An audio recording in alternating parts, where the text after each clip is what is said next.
Okay, in the coming weeks and months, we're all going to be hearing so much about Hurricane Katrina and why the government's response was so abysmal. And already, the blame shifting is like this prize fight that's already in its third or fourth round. Already we've heard officials try to shrug off any attempts at accountability by saying that it's too soon, by saying they're not going to play the blame game. And before the million details and arguments and counter-arguments start to make all of our heads woozy, I would just like to repeat here something that was talked about very briefly this week. One of those things that seems so fundamental, that seems to cut through a lot of the supposed debate that's happening and end it definitively. It's so much so that when I would see people on TV posturing and trotting out their talking points, I kept wanting to go back and say, no, don't forget this thing. It has to do with the biggest argument out there right now.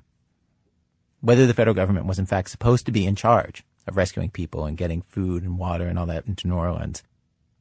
It's come up a lot. Like when the head of Homeland Security, Michael Chertoff, was asked by Tim Russert on Meet the Press, since you knew the storm was coming, why didn't you get buses and trains and planes and trucks in there to evacuate?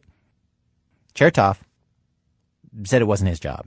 Tim, the way that Emergency Operations Act under the law is, the responsibility and the power, the authority rests with state and local officials. This idea that it was state and local officials who were the ones who blew it, not the feds. This idea is all over the place, from the talking heads on TV to Rush Limbaugh.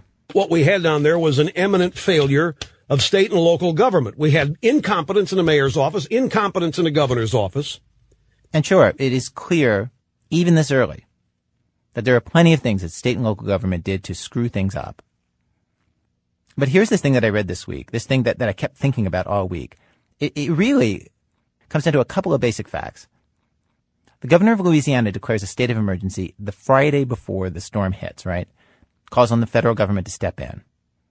Then President Bush officially declares the state of emergency in Louisiana the next day, Saturday before the storm, and authorizes the Federal Emergency Management Agency to act. You can read the paper where he does this on the White House website. Basically, that should have settled who was in charge. TV talk show host Bill O'Reilly stated rather directly this week the lessons that he thought conservatives and everybody else should take from the devastation. First, he said, you can't rely on government. And second, he said, the problems that we saw in New Orleans weren't about race. They were about class. If you're poor, you're powerless, not only in America, but everywhere on earth. You don't have enough money to protect yourself from danger. Danger is going to find you. The aftermath of Hurricane Katrina should be taught in every American school. If you don't get educated, if you don't develop a skill and force yourself to work hard, you'll most likely be poor. And sooner or later, you'll be standing on a symbolic rooftop waiting for help. Chances are that help will not be quick in coming.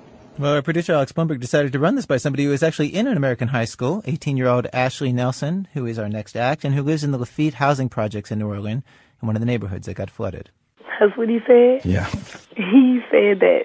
On TV, yeah. To you, what's the thing that stands out most about that? Basically, he's saying if you're rich, you live, you're poor, you die. And bro, I had no idea that it was a crime to be poor.